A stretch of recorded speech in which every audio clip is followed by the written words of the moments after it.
ब्रह्मालय channel के श्रोताओं के लिए शिव की ओर आकृष्ट साधक की आंतरिक यात्रा प्रेम, श्रद्धा और कृतज्ञता के साथ आप सभी का स्वागत है। ब्रह्मालय के इस पावन मंच पर मेरे सभी प्रिय श्रोताओं, साधकों और आत्म खोज के पथ पर चल रहे साथियों को मेरा सादर प्रणाम। आप सभी का हृदय से आभार कि आपने इस क्षण को चुना, स्वयं की ओर लौटने के लिए, भीतर उतरने के लिए। आज का यह प्रवचन एक अत्यंत सूक्ष्म और गहन विषय पर आधारित है। शिव की ओर आकृष्ट साधक की आंतरिक यात्रा।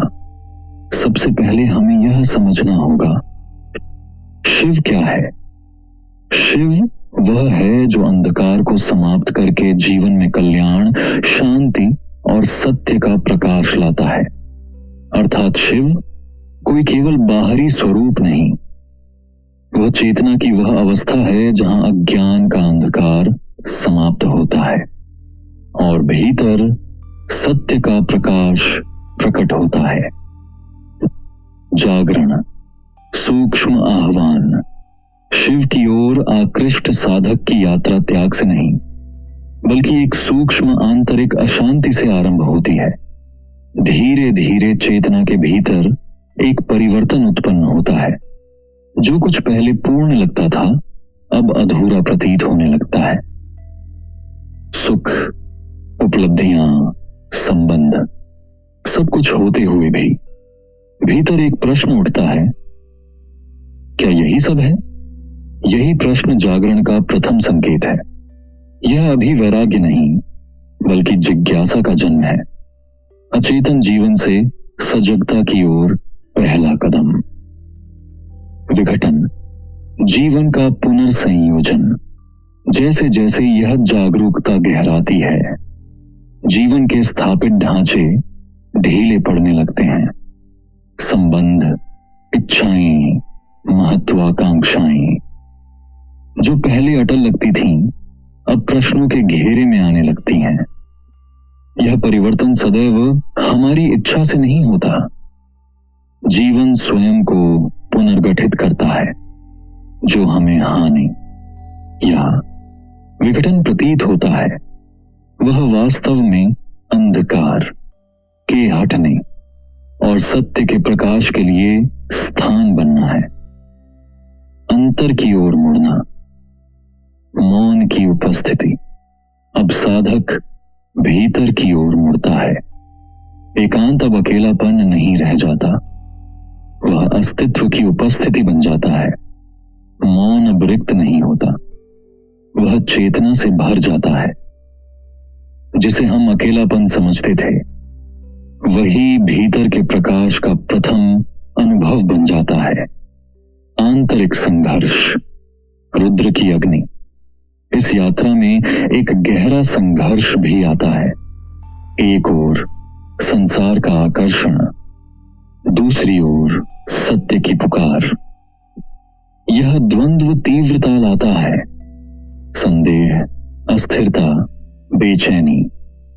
शैव धर्म की भाषा में यह रुद्र की अग्नि है, जहां अज्ञान का अंधकार जलता है और भीतर शिव का प्रकाश प्रकट होने लगता है। भक्ति का स्थिरीकरण, संरेखण के रूप में भक्ति। धीरे धीरे साधक की भक्ति परिपक्व होने लगती है। अब साधना प्रयास नहीं रहती, वह स्वाभाविक हो जाती है। मंत्र, ध्यान, स्मरण, ये सब भीतर की अनुगूंज से उत्पन्न होते हैं। यह भक्ति पलायन नहीं, यह स्वयं को शिव के प्रकाश के साथ संरेखित करना है। वैराग्य, बिना विरक्ति के स्पष्टता।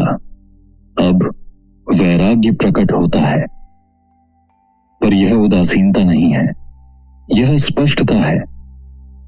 जहां साधक संसार में रहते हुए भी उससे बंधता नहीं, वह प्रेम करता है पर स्वामित्व नहीं रखता। वह कर्म करता है पर फल पर निर्भर नहीं होता। यही सच्चा वैराग्य है। अंधकार से मुक्त होकर प्रकाश में जीना, माया का बोध, पहचान का कोमल होना। अब साधक देखना प्रारंभ करता है कि अनुभव, पहचान, प्रतिक्रियाएं सब निर्मित हैं। धीरे धीरे ये पकड़ ढीली पड़ती है। संसार बना रहता है पर उसका प्रभाव कम हो जाता है। अज्ञान का पर्दा हटने लगता है और सत्य का प्रकाश स्पष्ट होने लगता है। करुणा की पुनः प्राप्ति, भोलेनाथ का स्वरूप। जब भीतर का अंधकार हटता है तो केवल शांति ही नहीं, करुणा भी प्रकट होती है। अब दृष्टि व्यापक हो जाती है, निर्णय कम होते हैं, समझ बढ़ती है। साधक केवल विरक्त नहीं रहता, वह करुणा का स्रोत बन जाता है। जैसे शिव जो अंधकार को समाप्त करते हैं और समस्त जीवन में कल्याण का प्रकाश फैलाते हैं। आंतरिक स्थिरता, असीम की झलक। कुछ क्षण ऐसे आते हैं जब विचार शांत हो जाते हैं और मैं की अनुभूति भी हल्की पड़ जाती है। चेतना स्वयं प्रकाशित हो जाती है, शांत, विशाल और पूर्ण। ये क्षण बताते हैं कि शिव का प्रकाश बाहर नहीं, भीतर ही है। एक ही करण, संसार में रहते हुए स्वतंत्रता। इस यात्रा का अंतिम चरण पलायन नहीं है, यह एकीकरण है। साधक संसार में रहता है पर उससे बंधता नहीं। वह कार्य करता है पर बंधन नहीं होता। वह प्रेम करता है पर आसक्ति नहीं होती। यही शिव का वास्तविक अर्थ प्रकट होता है, जहां अंधकार समाप्त होकर जीवन में शांति, कल्याण और सत्य का प्रकाश स्थापित हो जाता है। यह मार्ग किसी थोपे गए एकांत अंत का नहीं है, बल्कि उस सत्य के धीरे धीरे उद्घाटन का है जो सदैव हमारे भीतर उपस्थित था। यह यात्रा है अज्ञान से ज्ञान की ओर, अंधकार से प्रकाश की ओर, विखंडन से पूर्णता की ओर। मेरे प्रिय श्रोताओं, आप सभी का हृदय से आभार कि आपने इस गहन यात्रा में मेरे साथ सहभागिता की। आपका यह समय, आपका ध्यान, आपकी उपस्थिति, यही सच्ची साधना है। ब्रह्मालय की ओर से आप सभी को धन्यवाद। इसी प्रकार जुड़े रहिए, भीतर की यात्रा को आगे बढ़ाते रहिए।